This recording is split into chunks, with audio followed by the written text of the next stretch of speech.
ברוך אתה אדוני אלוהינו מלך העולם, שהכל נהיה בדברו. The third patriarch, Jacob, had 12 sons, and each and every one of them had his individual characteristics. But there was one Levi that was altogether different. That son and his descendants were going to dedicate their life in the service of God. They did not, for instance, partake in the division of the land of Israel. They didn't get a territory, a portion to them.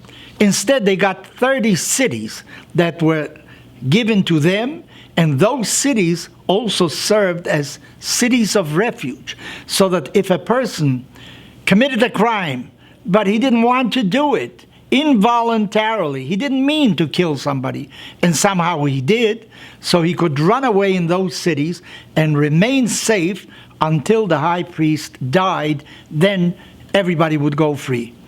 I remember my revered teacher, Rabbi Soloveitchik, said, what does the death of the high priest have to do with these people going free? Well, his answer was, when such an event occurs, when the greatest spiritual leader of the Jewish people dies, everybody feels somehow some kind of remorse, feels that it's time to return to our sources. It's not a time for enmity, for aggression at all, the other way around. So the death of the high priest was an important hiatus in the history of the people, and those people were set free. I remember when Kennedy died, when great leaders of the world die, everybody somehow reflects upon his own life. It is a moment of tranquility and not of aggression. So this is what my teacher said about the tribe of Levi. This tribe had several duties to do while they were in the desert. One of their sons, Kehat was his name, so the descendants of Kehat had the duty of taking apart the tabernacle when they were about to move, and carry many of the elements until a time when they would have to rebuild it again. Which elements did they carry? They carried actually the most sacred parts of the tabernacle. For instance, they carried the ark that contained the tablets of the law. Now, that ark was very heavy because it had a cover that was made out of pure gold. People think that maybe that ark weighed more than a ton.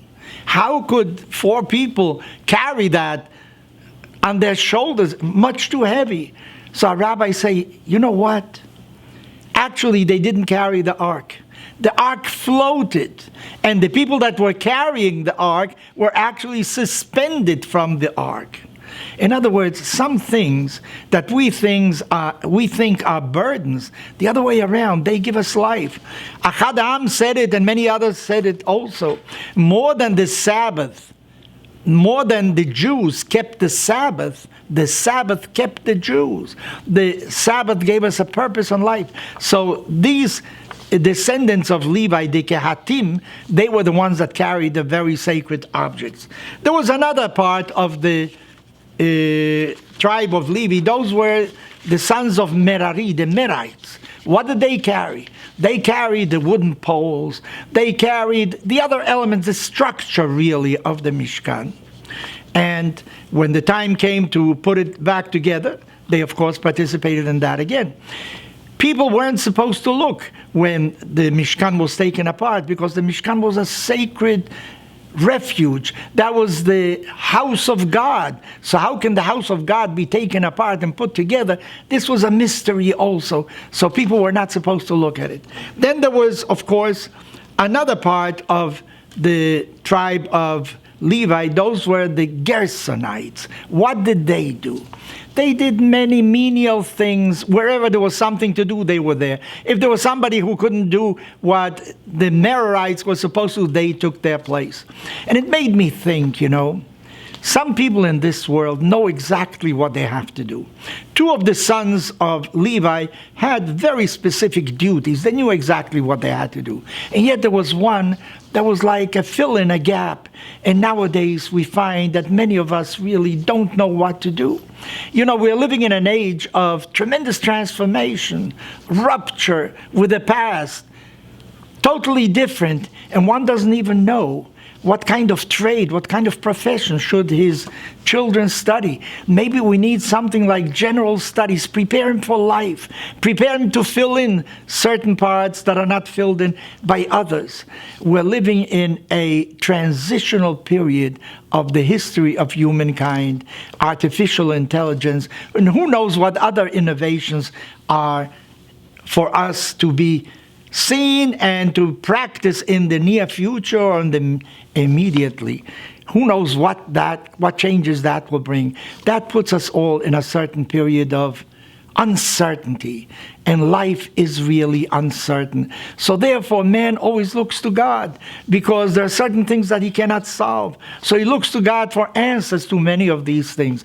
But the answers come only when we give the first step. We have to do something for God to answer our prayers.